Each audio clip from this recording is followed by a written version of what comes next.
Muy grande.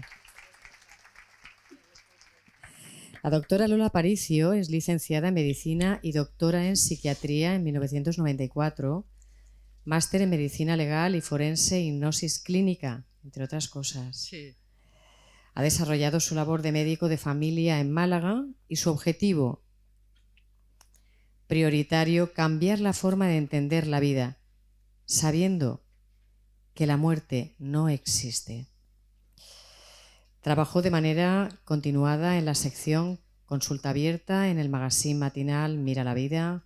Ha colaborado en numerosos programas de radio de Canal Sur, entre otras emisoras, y de televisión, cómo no, en Cuarto Milenio, del que formó parte del comité de expertos. Ha participado como ponente en diversos congresos con temas relacionados con las visiones de los moribundos y fenómenos en el lecho de muerte. Así que la ponencia de la doctora Lola Aparicio es el diseño espiritual de morir. Sí. Lola, muchísimas gracias. Adelante. Vale. Muchísimas gracias a Carmen por haberme invitado al Congreso. Muchísimas gracias a los que estáis aquí, que habéis elegido venir a ver y escuchar algo sobre la muerte en vez de pasear por el día tan estupendo que hace, y eso ya dice bastante. De un tiempo, de hace ya bastante años, esta parte me ha interesado muchísimo lo que es el trasiego, el trasvase entre la vida y la muerte. He visto pasar por ese trance a muchos pacientes, lo he podido acompañar y a través de esa experiencia me he ido haciendo preguntas. Aquí hemos estado todo el fin de semana hablando de la muerte y hablando de la dualidad, ¿no? La dualidad, el opuesto, esto opuesto a esto, esto opuesto a esto. Bueno, yo muchas veces empiezo diciendo, bueno, ¿qué es el opuesto a la muerte? Si vivimos en un mundo dual, ¿qué es el opuesto a la muerte? Mucha gente dice, la vida. No, no es la vida. Lo opuesto a morir es nacer. ¿Vale? Lo opuesto a morir es nacer. Esa es la dualidad. Morir y nacer. Si pasamos la dualidad a la polaridad, ya la cosa cambia. Morir y nacer forma parte de la manifestación de la vida. Todos decimos, morir es parte de la vida. Es el ciclo de la vida. La gente muere, la gente nace, y eso son manifestaciones del continuo de la vida. La vida no tiene opuesto. La vida es vida. El que nace nace vivo, el que muere sigue vivo después de muerto, porque la vida no tiene opuesto. Ya hemos pasado de la dualidad a lo que es la polaridad. Tú dices, el blanco es el opuesto al negro. Y luego dices, pues no, porque es una manifestación del color. Con lo cual ya ahí no existe dualidad, hay polaridad. Trascendemos un poquito la polaridad. Entonces, no hay opuesto a la vida es la vida es eterna, es continua, y somos nosotros los que nos estamos manifestando en nuestro continuo ciclo de vivir y nacer. Me interesé mucho por los fenómenos en el lecho de muerte, y empecé a pensar eso, si la muerte es el final o el inicio de un viaje. Cuando empecé a pensar de que nacer es el opuesto a morir, no es el opuesto a vivir. Vivir se vive siempre. Entonces, ¿qué son los fenómenos en el lecho de muerte? Pues son una serie de experiencias, de percepciones, de eventos que le ocurren a las personas unos meses, unos días, unas horas antes de trascender. A mí no me gusta hablar de muerte, me gusta de trascender. ¿Trascender qué es? Es trasvasar nuestra conciencia de este plano al plano siguiente. Eso es trascender, pasar de este plano al plano siguiente.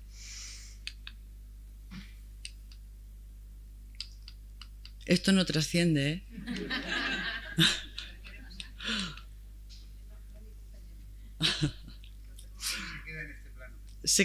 ahora se queda en este plano. Voy a ver lo fácil que es pasar al otro plano.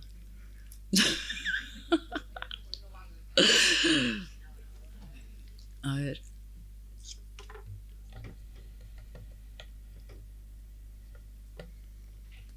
Vale. Bien. Hay que tener claro una cosa, que esto no está basado en las creencias, ¿eh? O sea, no está basado en yo creo en Buda, yo creo en Jesucristo, yo creo... No, porque lo mismo que nadie nace igual que nadie y sin embargo tenemos un patrón por el que se nace, nadie muere igual que nadie. Lo que yo cuento está basado en las vivencias y en los testimonios de las personas que me han contado lo que le ha sucedido y también en libros que yo he leído que cuentan este tipo de experiencias. Hay que tener en cuenta, ya lo ha dicho Vicente por ahí, que estas experiencias no tienen hoy por hoy ninguna explicación científica. No tienen explicación científica alguna, pero hay un tipo de comprensión que nos dice, con nuestra lógica racional, de que eso tiene una causa. Todo lo que está pasando tiene una causa. Aunque ahora mismo no le encontremos la explicación científica. Ya están los científicos interesados en buscar esa causa-efecto. Que esas cosas ocurren, no tienen explicación científica con el paradigma actual, pero no se nos escapa de la comprensión lógica de que eso tiene un motivo. El motivo por el que aparecen todas estas cosas.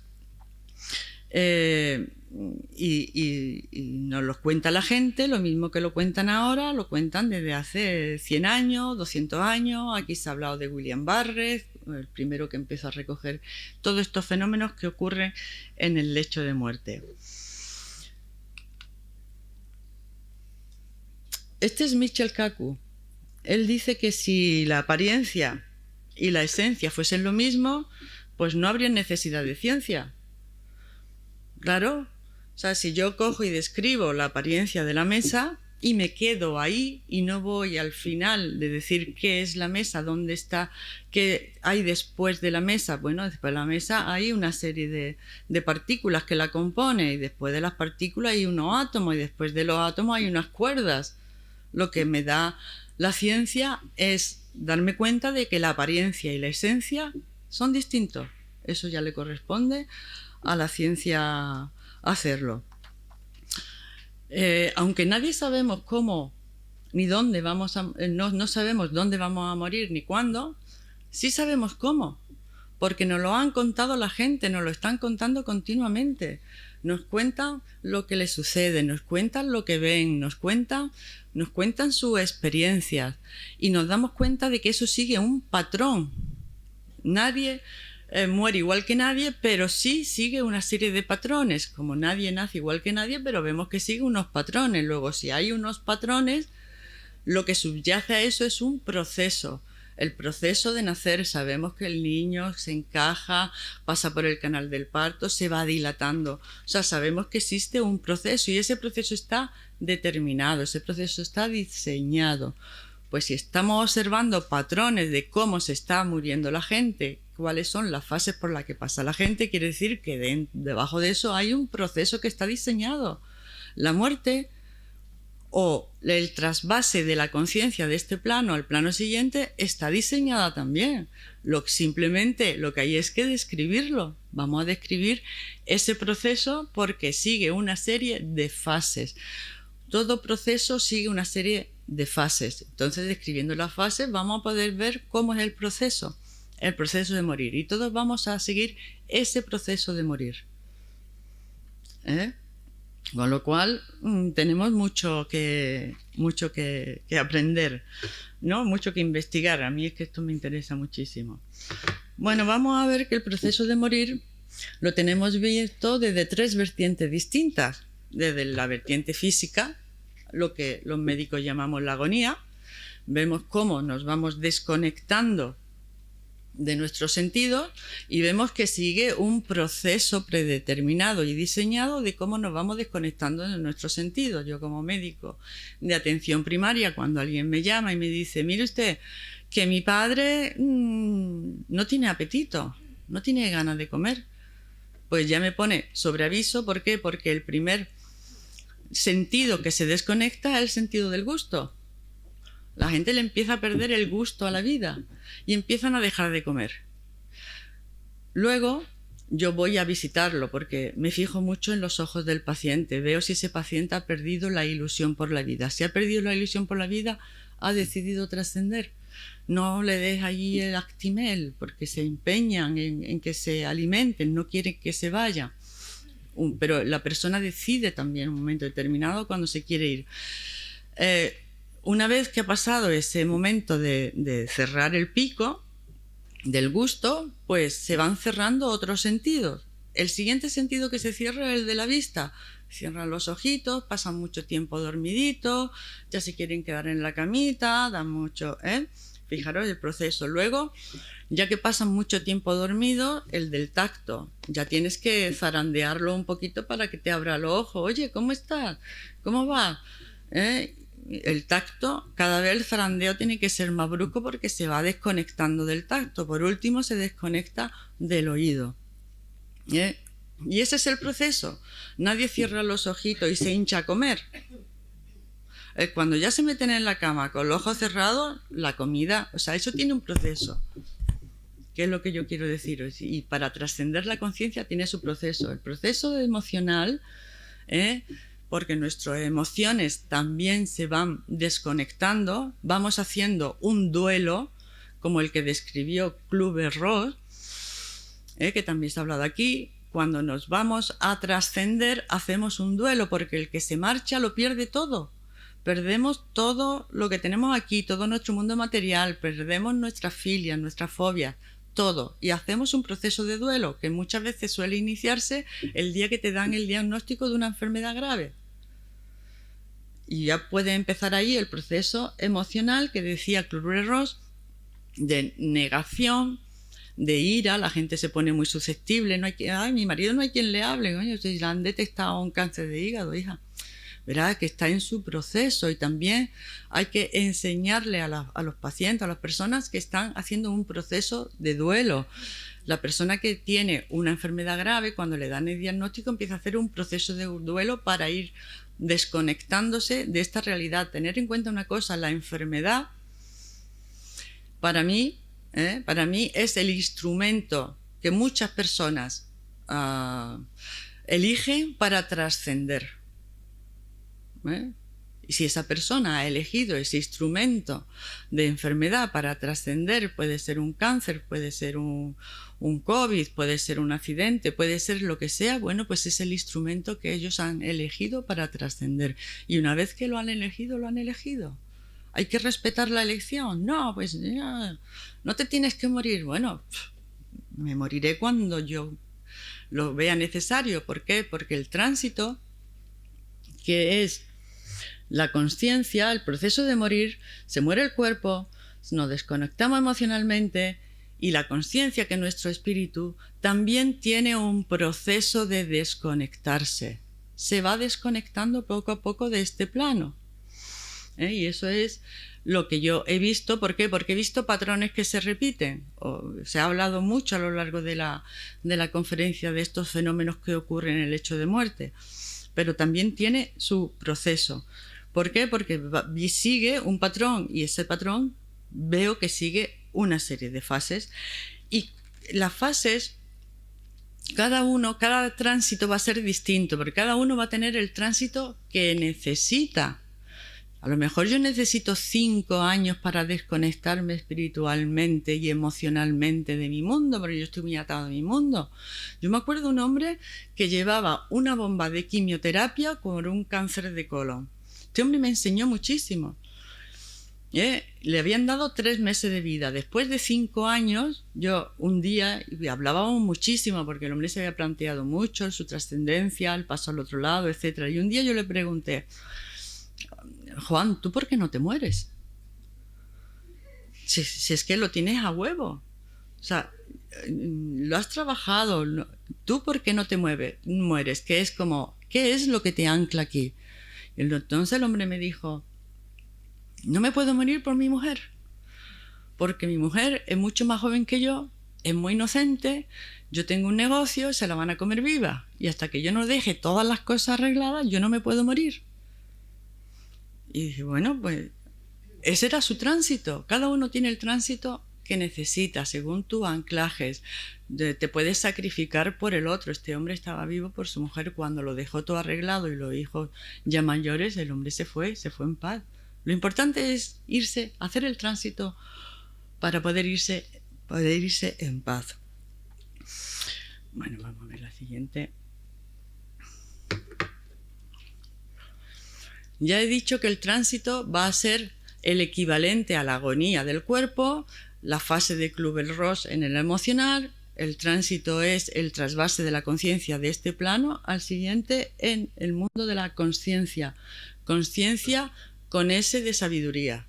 Y ya lo diferenciamos de la conciencia, que es nuestra mentecita racional, la que nos sirve para decir ahora tengo sed, voy a beber agua, el sota, caballo y rey de todo, de todos los días, ¿vale? El tránsito es un estado de conciencia y se desarrolla pues en lo que yo llamo el área del tránsito. Ese estado de conciencia es un estado, no me gusta decir alterado de conciencia, me gusta decir es un estado no ordinario de conciencia. Todos nosotros conocemos estados no ordinarios de conciencia dentro de nosotros. Por ejemplo, cuando nos vamos a dormir, antes de dormir pasamos una interfaz que es como una especie de velo de olvido, en donde nos vienen imágenes, sensaciones, pequeños movimientos involuntarios. Todavía no hemos caído en el sueño, pero estamos en esa interfaz. Eso es un estado no ordinario de conciencia. Cuando caemos en el sueño y empezamos a tener sueños, estamos en un estado no ordinario de conciencia. Somos nosotros y no somos nosotros. Nos desarrollamos, sabemos que somos nosotros, pero estamos en otros paisajes. Freud lo llama el inconsciente. Ese inconsciente, lo esotérico lo llaman el astral. Yo creo que Freud sacó el término inconsciente del astral. Es un mundo de realización de deseos. Lo mismo dice el astral, lo mismo dice Freud, y es un estado no ordinario de conciencia. Bueno, pues cuando vamos a trascender, entramos en ese periodo de tránsito, en esa área de tránsito que es un estado no ordinario de conciencia. Y además, el que está trascendiendo está entre esas dos realidades. Es como cuando vamos a dormir, que estamos en esa interfaz, que nos quedamos dormidos, nos pueden despertar, nos despierta, y fácilmente nos podemos despertar, todavía no hemos caído en el estado del sueño. Bueno, pues algo parecido. Y es como que estar en las inmediaciones de la muerte nos abre ese portal para entrar en ese estado no ordinario de conciencia. Fijaros si esto es que el moribundo, la persona que está trascendiendo, en muchos momentos está viviendo entre esas dos realidades. El saber popular dice, está con un pie aquí y con un pie allí, porque está viviendo esas dos realidades y muchas veces las diferencia. Dice, y os voy a leer lo que dice William Barrett, porque es que, como son los mismos patrones, la gente se moría igual en el siglo XIX que en el siglo XXI. Dice William Barrett, de una niña que le escribió la madre, le escribió a William Barrett cómo se murió la niña. Y dice, Daisy, fallecida a los 10 años en 1864, durante 3 días vivió en ambos mundos, y ella lo expresaba así: todo esto es un error. No hay una línea que separe esta vida de la otra. Esta está aquí y esta está allí. Esto último gesticulando con las manos. Yo sé que es así porque puedo veros a todos vosotros al mismo tiempo que los veo a ellos. Y eso hoy la gente también me lo dice. Se muere igual. ¿Por qué? Porque hay un patrón y un diseño para trascender. Eso está diseñado. La gente, si es tan importante nacer y hay un patrón y un diseño para nacer, tan importante es morir, ¿cómo no va a haber un diseño y un proceso diseñado exquisitamente para trascender? También es esta área del tránsito que es un estado no ordinario de conciencia, que puede tener un tiempo de meses, semanas, días u horas, es un lugar de espera que provoca cambios trascendentales. La persona se va poniendo en contacto con el otro lado, empieza a ver apariciones, empieza a tener sueños intuitivos,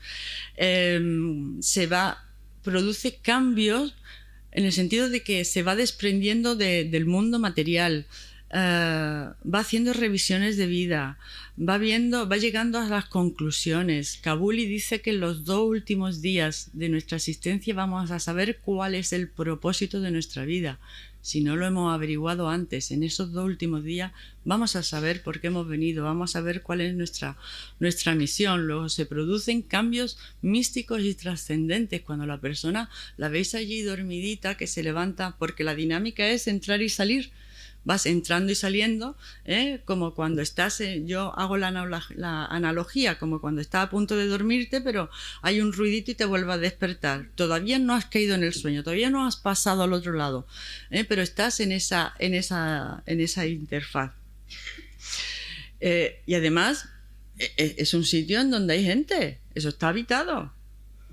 O sea, allí no es una habitación sola, allí hay gente. ¿Por qué digo que hay gente? Pues porque las personas que están trascendiendo nos dicen: he visto fulano, he visto mengano, se me ha parecido esto, ahí está fulanito. Sabemos a quiénes ven los moribundos, si es que lo sabemos. Si lo que hace falta es cogerlo, escribirlo, documentarlo y decir: sabemos a quiénes ven los moribundos. Pues ¿a quiénes ven? Pues a los pobladores del tránsito. ¿Y quiénes están allí? Pues está en el 24% los padres, sobre todo la madre. Hay teorías, por ejemplo, el paradigma psicoanalítico te dice que eso es una regresión que hace el enfermo, que se pone como un niño y que, claro, como está como un niño, pues lo que busca es el amparo de mamá, la protección de papá, y que eso es un mecanismo psicológico regresivo frente a un estresante externo como puede ser la enfermedad. Sí, pero solamente en el 24% y el otro 75%. Claro, si fuera una regresión que hace el enfermo, bueno, daría explicación a un 25%, pero el grueso es un 75%. ¿A quiénes ven más? Pues ven a desconocidos, gente que no conoce, ve a familiares, ven amigos, ven a la comadre, ven a gente, a vecinos, y luego a seres espirituales. Seres espirituales que pueden ser pues niños, ven mucho a niños. Esto no le encuentro mucha aplicación, pero ven mucho a niños. El otro día ahí Miguel Ángel estaba enseñando a un niño, ¿no? Que ven a niños. Y a seres vestidos de blanco, que según tus creencias, pues puede decir son mis guías, son ángeles. Cuando la religión católica estaba muy institucionalizada desde la infancia, los niños se extrañaban cuando veían seres espirituales que decían que eran ángeles, se extrañaban de que los ángeles no tuvieran alas. Decía: mamá, ahí hay 2 ángeles, pero no tienen alas. Luego están viendo a seres espirituales, damas de azul, que las personas dicen: he visto a la Virgen. ¿Has visto a la Virgen? Sí, está ahí la Virgen. Bueno, ¿y qué Virgen es? Bueno, no es la Virgen.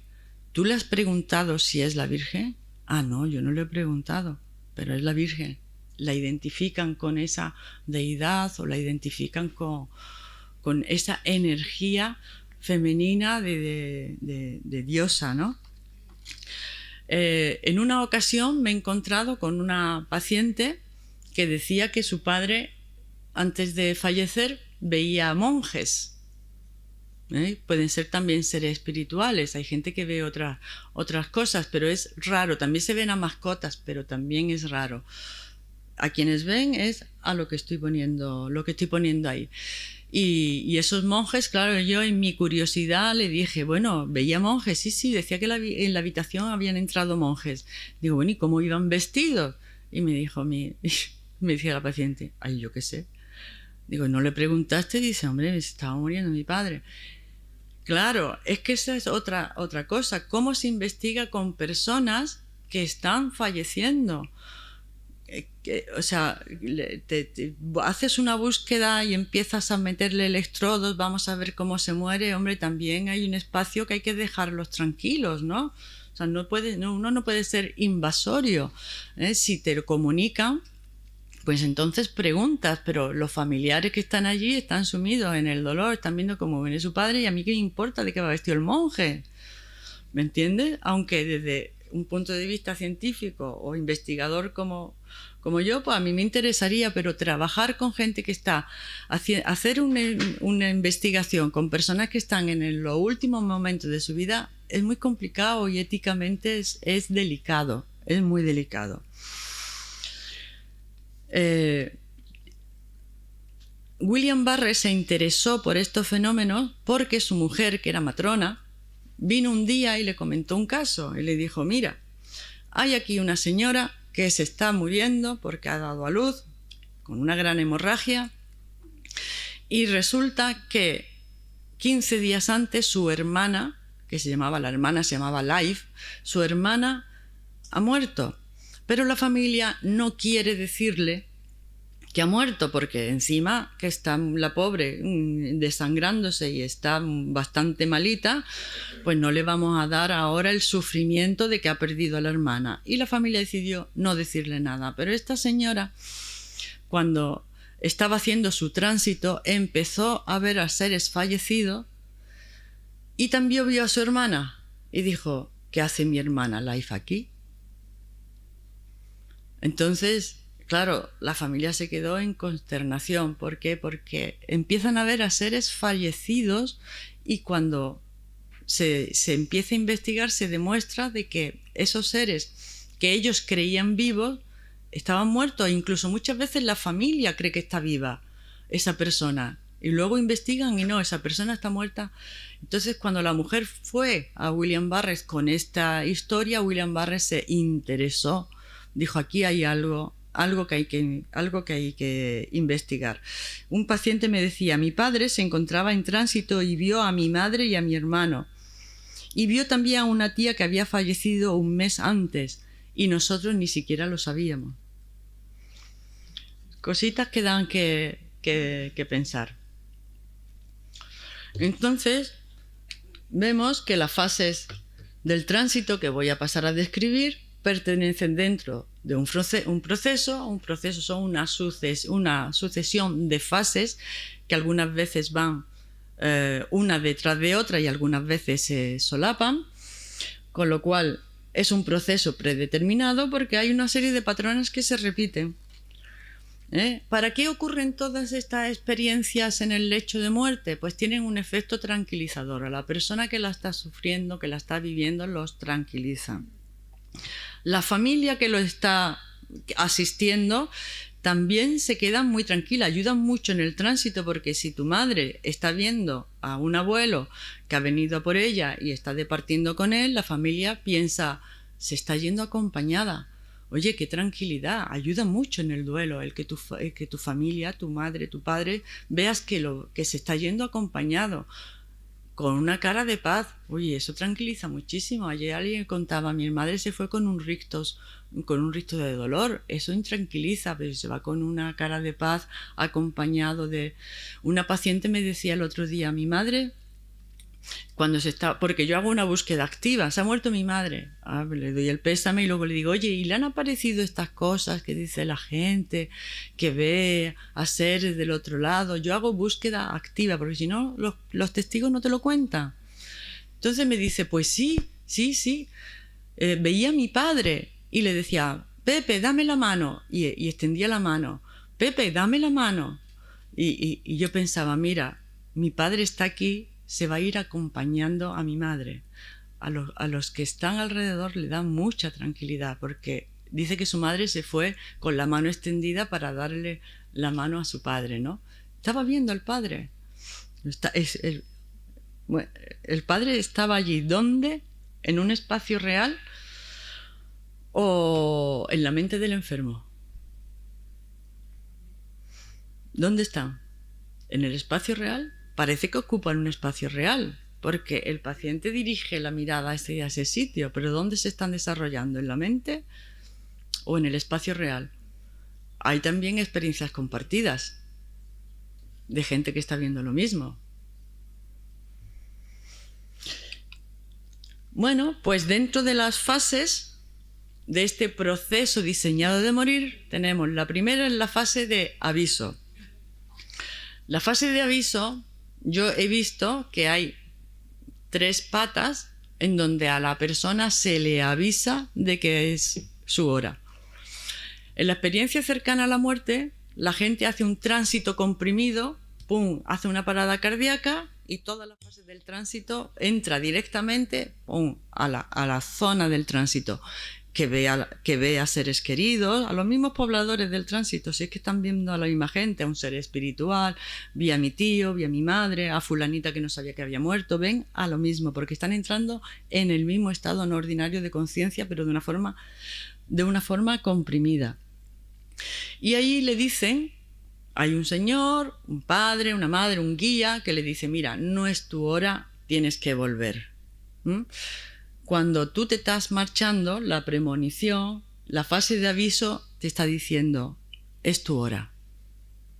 Ve haciendo lo que tengas que hacer porque te ha llegado el momento. Puede ser por una premonición. Yo me encontré en un viaje a una señora que como yo hablo de estos temas, pues, y hago búsqueda activa y saco el tema. ¿Por qué? Porque doy lugar a que piensen que yo soy una interlocutora válida y me pueden contar estas cosas. Y además, esas personas, se sienten entendidas por alguien que la está entendiendo y a mí me están enriqueciendo, porque me están aportando los casos y los testimonios en donde todo esto se está basando.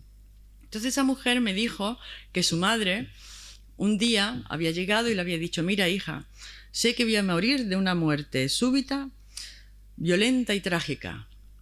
Y la hija, ay no mamá, por favor, que sí, que yo lo sé. Es que lo sé que me voy a morir así, lo siento así, sé que va a ser así que voy a preparar el testamento, para. Bueno, la madre a los pocos días le dice, ya tengo todo el testamento, aquí tienes tus papeles, y entonces la hija se enfadó con la madre y dijo, mira mamá, estas cosas son de la mentecita, ¿sabes? Te vas a autosugestionar, y al final vas a tener un accidente por tus mismas sugestiones, le das vuelta ahí el bucle. Se enfadó un poco con la madre y la madre, mi hija, mira, tú piensa lo que quieras, pero yo voy a morir de una forma violenta, súbita y trágica. Pues ten cuidado, tal cual. Bueno, y pasaron unos días hasta que llegó el 24 de julio del 2013, en donde un tren Alvia se dirige al Ferrol desde Madrid, y a 3 kilómetros de Santiago de Compostela, esto lo hemos visto todo, el tren descarriló. Se llevó por delante a 80 personas, una de ellas la madre de esta señora. ¿Dónde está la autosugestión ahí? Entonces ella y la hija estaba muy enfadada porque decía, ¿y para qué tenía mi madre esa premonición? ¿Para qué tuvo esa premonición si no pudimos hacer nada para salvarla? Hombre, yo creo que la premonición la tenía la madre para dejar arreglados todos los asuntos y que pudiera hacer un tránsito lo más tranquilo posible, y para avisarle a la hija que ya, quieras que no, estaba sobre aviso de que la madre iba a morir. Aunque la hija estaba muy enfadada en esa fase del duelo en donde estás muy irritable, ella se preguntaba para qué había tenido su madre. Espero que le haya encontrado la solución, ¿no? Luego también hay intuiciones agudizadas. Ya no es una premonición, sino tú tienes una intuición de que el tiempo se está acabando y no sabes por qué tienes necesidad de. Un día dando una conferencia y diciendo esto, veo que una señora se sale de la sala. Y luego cuando salí me dice, es que yo esto no lo sabía, porque si lo llego a saber, mi marido se murió de un infarto fulminante, bastante joven, pero es que el tío 6 meses antes se empeñó en hacer testamento. Y yo le decía, ¿pero para qué vas a hacer testamento? Que yo quiero hacer testamento y quiero hacer testamento y quiero hacer testamento. Y hubo ahí unas trifulcas. ¿Por qué quería hacer testamento? ¿Por qué tuvo la necesidad de hacer testamento? Esto es muy, muy frecuente. El hijo de una compañera falleció con 32 años de una muerte súbita, jugando al pádel. Nadie se esperaba, porque el chico estaba totalmente sano. Se había casado en mayo y en febrero el chico jugando al pádel se murió. Bueno, pues cuando ya empezaron a arreglar los papeles, en diciembre había hecho un seguro de vida a favor de la mujer. ¿Me decís quién hace con 32 años un seguro de vida recién casado en favor de la mujer? Se tienen intuiciones agudizadas y muchas veces te lo dicen. Pero es que también hay visitas que te anuncian antes de que te mueras, en la fase de aviso. El otro día llega una paciente y me dice: se ha muerto mi madre, doctora, de un infarto. Hace un mes se murió mi madre de un infarto. Prácticamente fulminante. Duró 3 días en el hospital. Y yo le doy el pésame, etcétera, etcétera, y le pregunto: oye, ¿y tu madre tuvo, tanto en el hospital o antes, tuvo alguna cosa rara que le pasara, algún sueño, algo que compartieran contigo? Bueno, la mujer me miró como espantada. Me dice: pues mire usted, doctora, un mes antes de que le diera el infarto, me dice mi madre: ¿sabes que he visto a tu padre que estaba ahí en la habitación? El padre había fallecido. Mi mamá: ¿cómo que has visto a papá? Mira, que lo he visto, como te ve a ti, y que quería. Y la madre dijo: pues no lo sé, pero lo he visto, hija.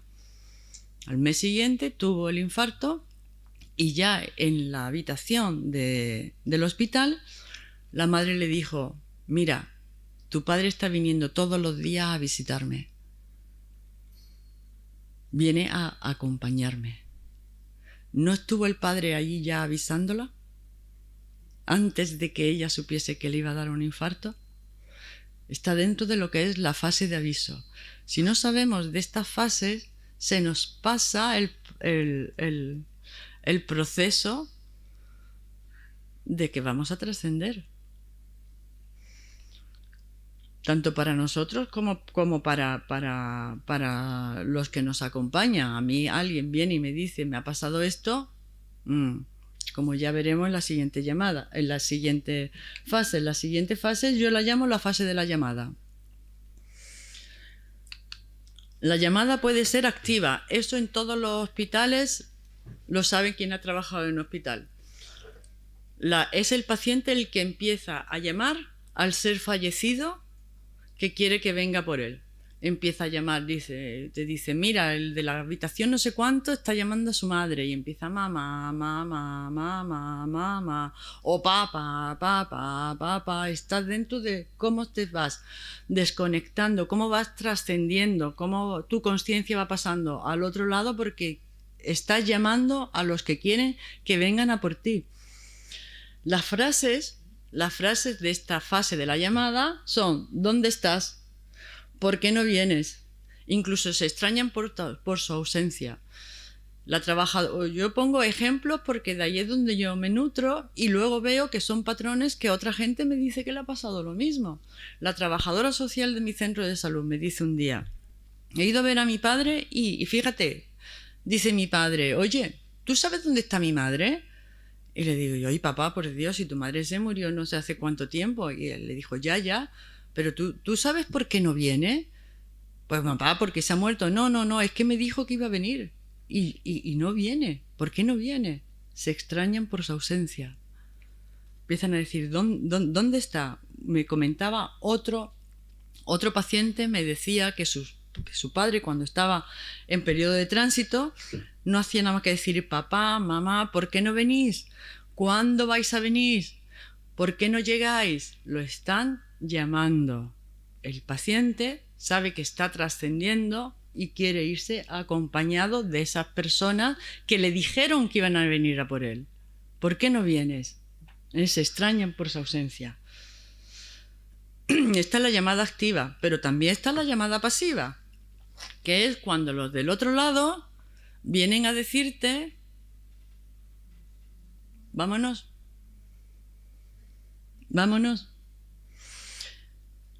Esta es la llamada activa. Voy a pasar, a ver, ¿dónde está? Aquí, es que me confundo los mandos. La llamada pasiva.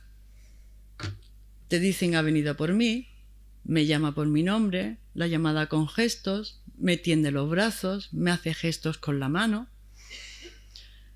Aquí, en esta fase, la de la llamada pasiva, me dio la idea, y luego lo he visto muchas veces, me dio la idea una paciente a la que fui a atender a domicilio con un cáncer de hígado. Entonces me dijo la hija, mira, es que mi madre ha dejado de comer, está ahí pachuchilla, metida en la cama, y cuando estaba hablando con ella, le pregunté si tenía alguna manifestación. Oye, tú estás viendo cosas que te llamen la atención, te están sucediendo cosas que tú creas, para saber en qué fase del tránsito está, porque estas fases tienen valor pronóstico. Entonces la mujer me cuenta un sueño y me dice, he estado soñando con mi madre hace una semana y mi madre estaba a un lado del río, yo estaba al otro lado del río, mi madre estaba con una serie de personas, ¿ves? El área del tránsito, otras mujeres que yo no conozco, gente que conoce, gente que no conoce, y mi madre me hacía señales con la mano para que fuera donde ella. Y yo le pregunté, bueno, ¿y por qué no te vas con ella? Ah, porque le voy a causar mucho sufrimiento a mi hija. Digo, pues tu madre cuando se fue también te causó sufrimiento a ti, ¿no? Pues sí, digo, es que el dolor en la vida es inevitable. No puedes evitar el dolor.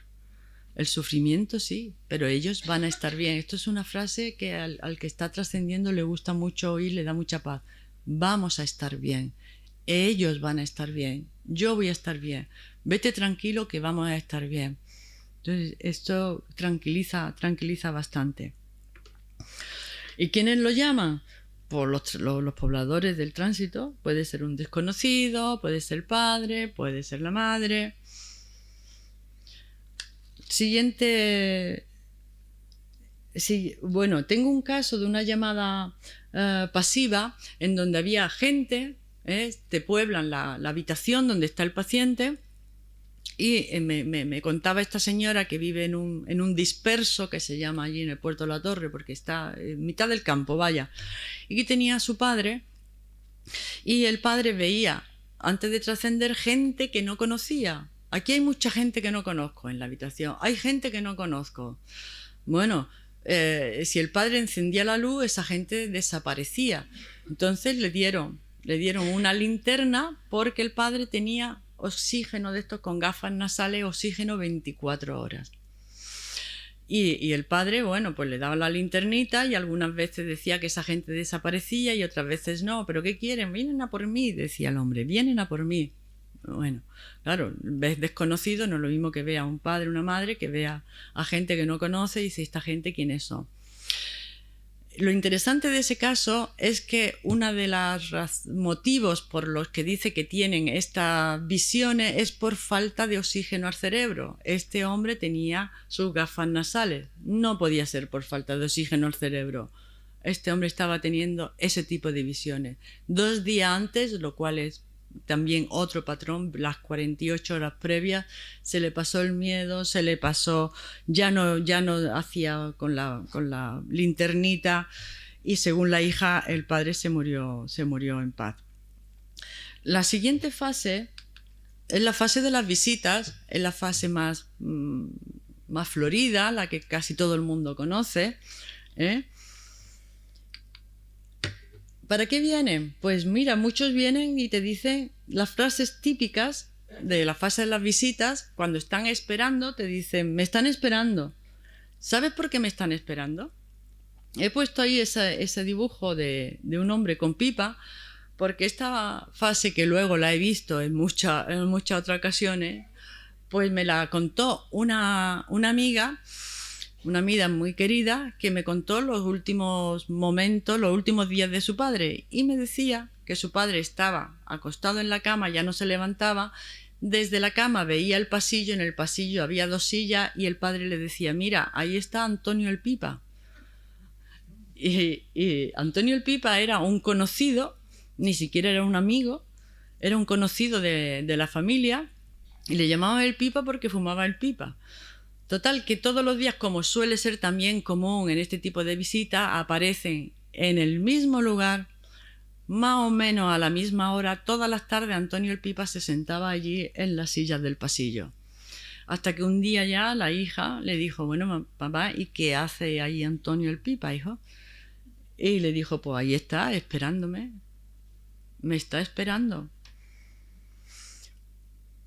En la fase, dentro de las visitas de la espera, me decía un enfermero que había trabajado, ya trabajaba en atención primaria, pero había trabajado en hospital, y el hombre me contaba esta historia, que yo creo que si se sabe todas estas cosas no tienen por qué dar miedo ninguno. Sabes que está pasando un tránsito y que está en la fase de la espera. Y entonces este fue a cambiarle el suero a un señor, y entonces este le dijo al enfermero, que ni siquiera se conocían, el enfermero había ido a cambiarle el suero, le dijo al enfermero, oye, ¿tú sabes qué hacen esas dos mujeres de negro ahí sentadas que están esperándome? Y el otro miraba, dice, ¿qué mujeres? Claro, el enfermero no las veía, pero ahí estaban esas dos señoras y el paciente sabía que estaban esperándolo, la fase de la espera.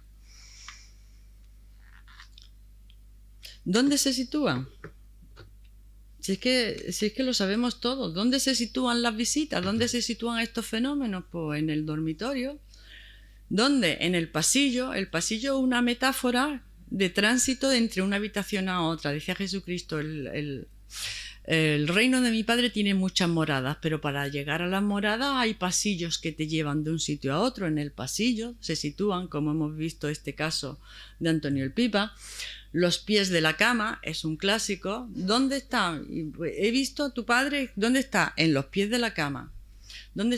Sabemos dónde se sitúan. ¿Es un espacio real? ¿Es mental? Ahí lo dejo. Pero que están a los pies de la cama, están a los pies de la cama. En las esquinas, que parece que hay vórtices energéticos, también se sitúan en la esquina, o incluso en la puerta. No están detrás de una ventana, eso yo no lo he visto, esto no, ni tampoco ahí en una pared, no, alrededor de la cama, sobre todo en los pies, en la esquina y en la puerta. Y gente que está ciega ve. Entonces me escribía una paciente, mi abuela se había quedado ciega por la diabetes, pero cuando estaba agonizando miró hacia la puerta del dormitorio y dijo, Matilde, Matilde, ¿qué haces aquí? Luego se dirigió a mí y me dijo, mi hermana Matilde está aquí. Ella decía, pero hombre, ¿cómo va a estar aquí? Que sí, que la estoy viendo. Abuela, pero si no ves, ya, no te veo a ti, pero a ella sí la veo. Cuando están viendo también a lo del otro lado, aparte de estar distinguiendo dos realidades, gesticulan de manera coherente. Lo que dicen con lo que hacen es coherente.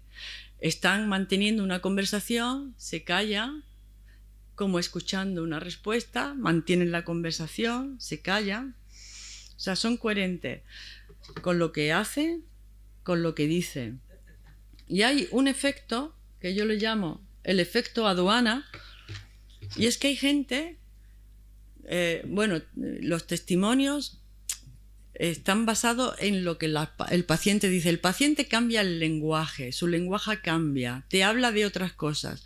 Cuando lo escuchas, ellos no te hablan de muerte, te hablan de vida, te hablan cuando me vaya, cuando voy a hacer un viaje, etc. Pero hay veces en donde yo le llamo el efecto aduana porque empiezan a decir que no puedo pasar fulanito, ayúdame, piden ayuda a los del otro lado, había una señora que decía que había una puerta por donde ella tenía que pasar y había muchos cuadros en esa puerta. Entonces decía, Fernando, quítame de ahí los cuadros. Y yo decía, bueno, pero Fernando, ¿quién es? Y decía, no, mi hermano. Bueno, y la nieta, sí, ¿no? Si el hermano se murió.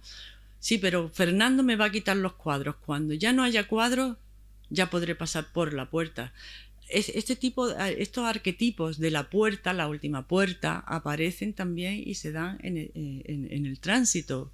Estas analogías de la puerta, el pasillo, el río, sigue existiendo.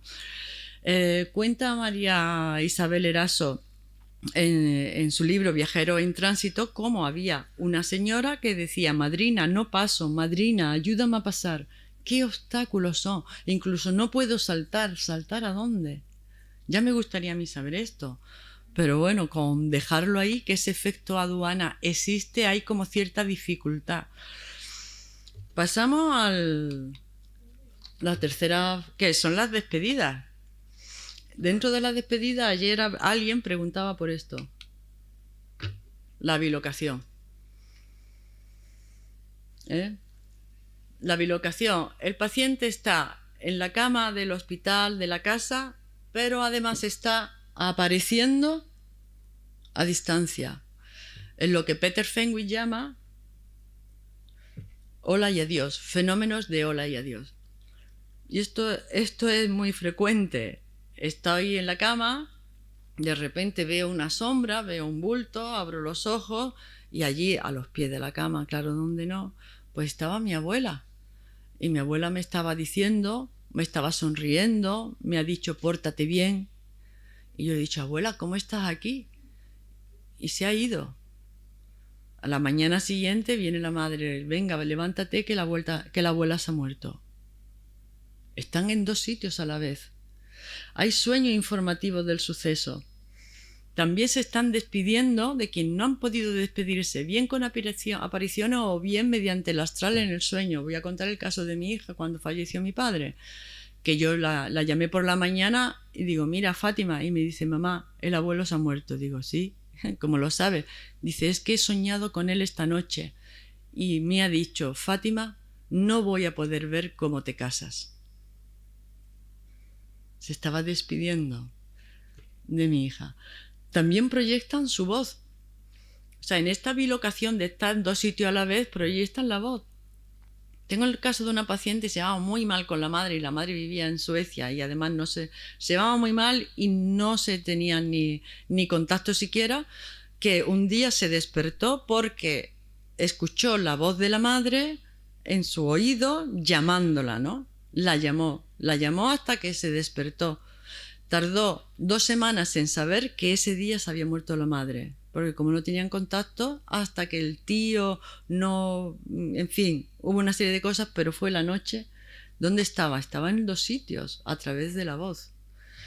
Despertares bruscos, de repente dice, no, es que yo sentí un zarandeo, me desperté, fui a la habitación de mi hermana y mi hermana estaba con el teléfono y me estaba diciendo, ¿cómo te has despertado?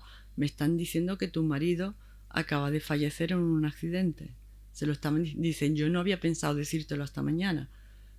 Y la otra dice, no, es que he notado que alguien me ha zarandeado y me ha despertado. Pues ¿quién tiene interés en despertarse? Pues el que tiene interés en despedirse.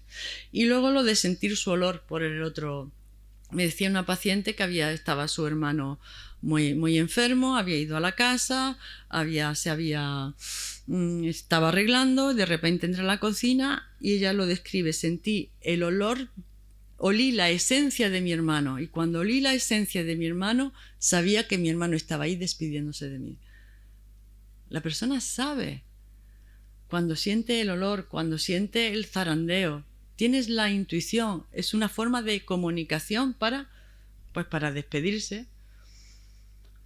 Y luego por último están las experiencias compartidas por familiares, por personal sanitario, por otros. Anda que no hay personal sanitario que no está viendo las cosas que el otro está viendo. Personal sanitario que ve salir una bola de luz de repente desde una habitación. Los familiares, una enfermera me decía que entraba a la habitación de esa señora y veía a un niño pequeño. ¿A dónde lo ve? A los pies de la cama. Estaba allí el niño pequeño. Y estaba la mujer pues semicomatosa y ella estaba viendo al niño allí a los pies de la cama. Y otras veces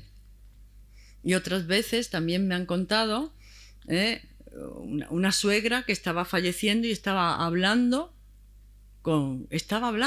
entró la nuera y vio que estaba en la habitación, estaba una vecina que ya había muerto y la vio allí y le dijo, ¿tú con quién estás hablando? Le dice a la suegra, dice, yo con la vecina. Y dice la otra, hombre, si la estoy viendo yo también. O sea, experiencias compartidas que son, eso lo estudió Raymond Moody en un libro que se llama Destellos de Luz, y ahí nos dan, ¿esto dónde está? ¿Está en la mente del individuo?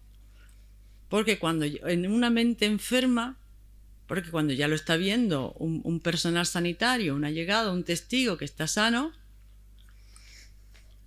ven a gente, pero también tienen experiencias porque pueden echar vistazos hacia el otro lado. Voy a leer una experiencia compartida de una señora que estaba en el hospital y la paciente de al lado le dice: mira, cuídame un momentito a mi hermana, que ahora vengo, ¿no? Entonces esta mujer me escribe lo siguiente: fue a ver a la hermana, a darle una vueltecita, y dice: entré en la habitación y hacía frío. Esto es lo que me escribe. Entré en la habitación y hacía frío. De repente pude ver en la cabecera de la cama cómo se abría un camino. Una luz invadió esa zona de la habitación y se iba abriendo poco a poco un camino sobre la cabeza de la señora que partía. A ambos lados de ese camino había mucha gente y el cuerpo espiritual de la enferma se elevaba saliendo de su cuerpo material. Era como un humo plateado con la forma de su cuerpo, se elevaba con suavidad y se acercaba a ese camino que se acababa de abrir. El camino era la luz.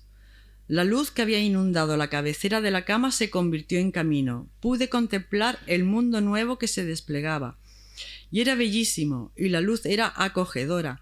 Ya no hacía frío en la habitación. Yo solo repetía una y otra vez: ¡qué belleza! ¿Hay algo más hermoso? Me hubiera quedado allí para siempre. De pronto entraron las enfermeras y me dijeron que saliera de la habitación. Pero yo no podía hacerlo.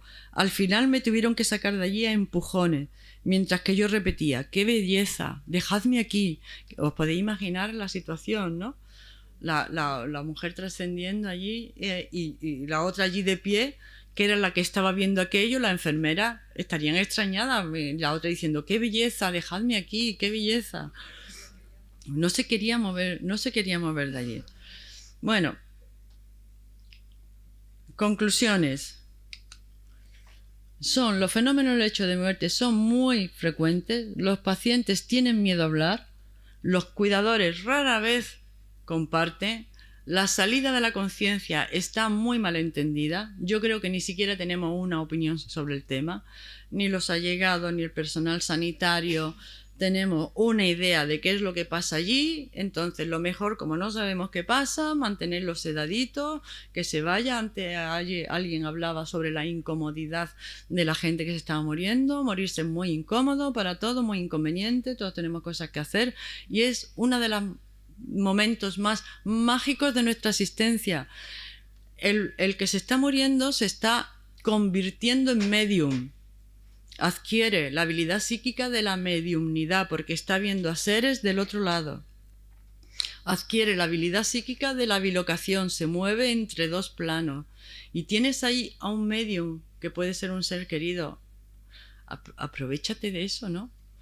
Pregúntale. Cuando te dice: estoy viendo a fulano, no le bloquees el tránsito, está en su tránsito de conciencia, se está descorriendo el velo, está viendo a dos mundos. Aprovecha de eso, pregúntale, o por lo menos no lo bloquees. No lo bloquees. Si no sabes de qué va, déjalo, porque si no, no te va a decir. Ya no te... papá, ¿cómo puede decir esa tontería? Está mi padre diciendo tonterías. Cuando alguien me llama, me dice: mire usted, véngame a mi padre que está diciendo muchas tonterías. Algunas veces dice tonterías porque a lo mejor está teniendo una confusión, pero otras veces no. Otras veces está diciendo cosas que pertenecen al trasvase de la conciencia, al proceso del tránsito. Y eso hay que tenerlo claro, porque la forma de tratar a un paciente o a otro y a la familia y hacerle entender que lo que está haciendo es un tránsito es totalmente distinto. Y cuando la familia entiende de que está en un proceso de tránsito, ayudan a que ese tránsito, y dejan fluir la situación. Son dos eventualidades distintas de cómo se puede vivir la muerte de una forma trágica o con conocimiento o con conciencia. Se vive de manera distinta. Bueno, y después de todo esto, Pues hubo un seminario con científicos, con el Dalai Lama en el 1999, y entonces un científico pues, levantó la mano y dijo: Su Santidad, soy un escéptico y le tengo miedo a la muerte. Como todo. ¿Debo creer en las experiencias que aquí se han relatado y en la continuidad de la vida después de la muerte? Es muy importante para mí. Y bueno, lo que le contestó el Dalai Lama, yo no le voy a enmendar la plana al Dalai Lama.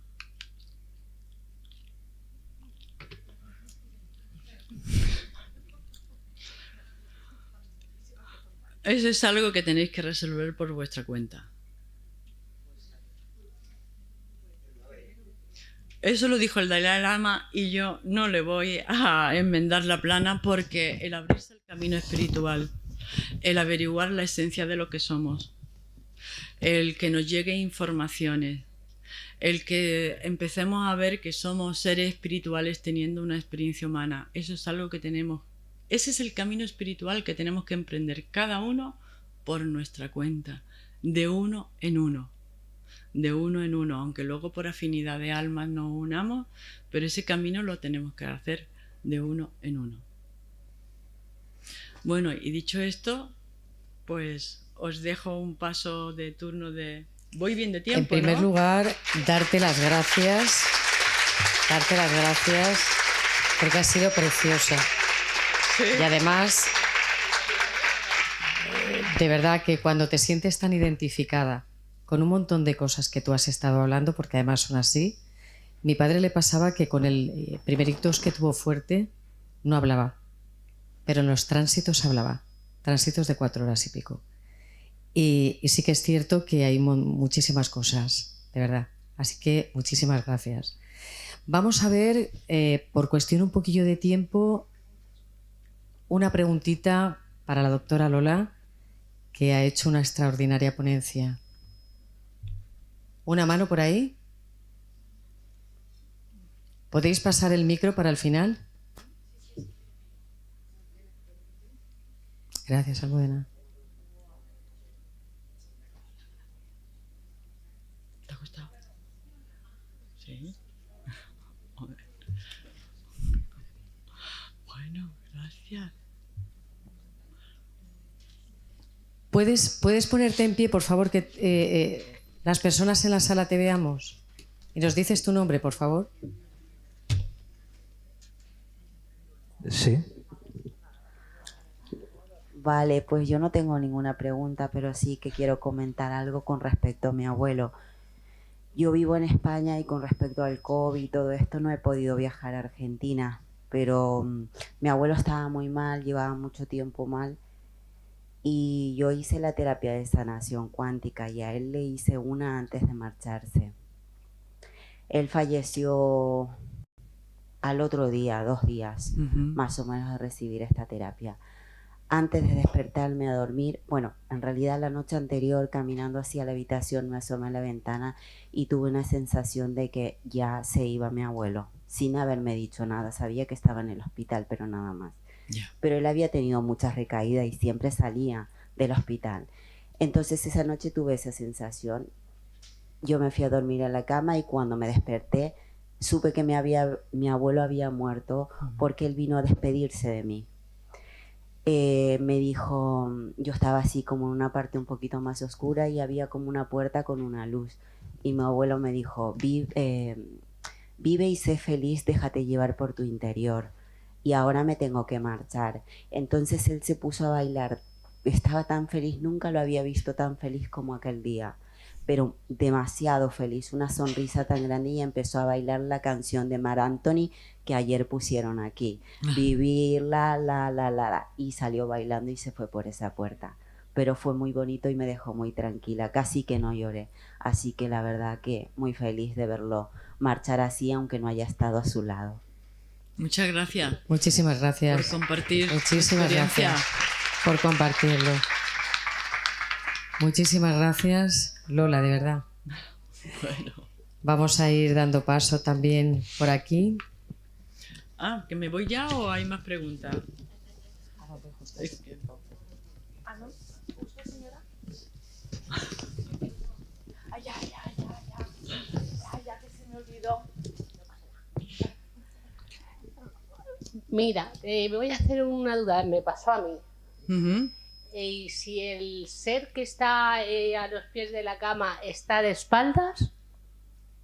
¿Tú lo veías de espaldas? Yo lo veía de espaldas, con el pelo largo, para mí era como un indio, con un chaleco de esos que lleva a puntas. Fue en febrero, que me dio un infarto y un trombo, y yo estaba en la UCI.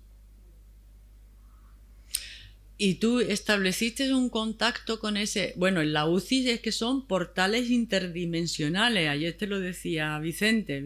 Para mí la UCI es un portal interdimensional. Las cosas que suceden en la UCI, muchísimas cosas, sobre todo cuando empiezas a hablar con pacientes, pues me pasó esto, me ha pasado lo otro. ¿Tuviste alguna intuición? ¿Tuviste para qué está este hombre aquí? No, sé que llevaba 2 perros. 2 perritos. Pero no tuviste... ¿por no, qué? Además no tenía miedo. Yo cuando me dio el infarto, además solamente tenía ganas de desnudarme en mi casa, cuando estaba en casa. Claro. Desnudarme y me llevaron al viejo, al hospital viejo, y allí me volvió a repetir. Y entonces me llevaron a Alicante. Y yo notaba cuando íbamos de camino, la doctora que iba conmigo en el SAMU me decía, ¿cómo estás? Claro, yo no sabía por qué me lo preguntaba, y es que mi hija tuvo que firmar porque decían que no llegaba a Alicante. Y yo le decía, estoy bien. Pero dice, ¿pero cómo estás? Y yo solamente le decía, estoy flotando. Estoy, pero porque no me notaba el cuerpo. Y claro. Me decía arriba, digo, no, estoy aquí abajo, pero estoy flotando. Sí, la sensación de densidad que tenía era ya un poquito distinta. Que no tenía cuerpo. Entonces, ese indio, tú no tuviste una comunicación con él, no le preguntaste para qué está aquí. ¿Qué intuición tienes tú de para qué estaba ahí? No sé, yo tengo la intuición. Eso es, dilo. De que es como, porque yo no podía dormir esa noche y me quedé así un poco traspuesta y noté aquí una cosa. Y le dije, tengo una perrita, y le dije, Pulga, vete. Yo pensé que ese ser era que no dejaba pasar lo que me tenía que pasar, que no me pasó. Es que esto es muy interesante. Las personas tienen experiencias extranormales, paranormales, del mundo sutil, pero si le preguntas qué es lo que ha sentido, tienen su explicación para ellos, porque estas cosas tienen sentido para el que las vive. Y ella, por ejemplo, dice, bueno, pues este hombre estaba haciendo como una barrera energética o de lo que sea para que no me sucediera nada malo. Yo pienso eso. Por eso estaba de espaldas.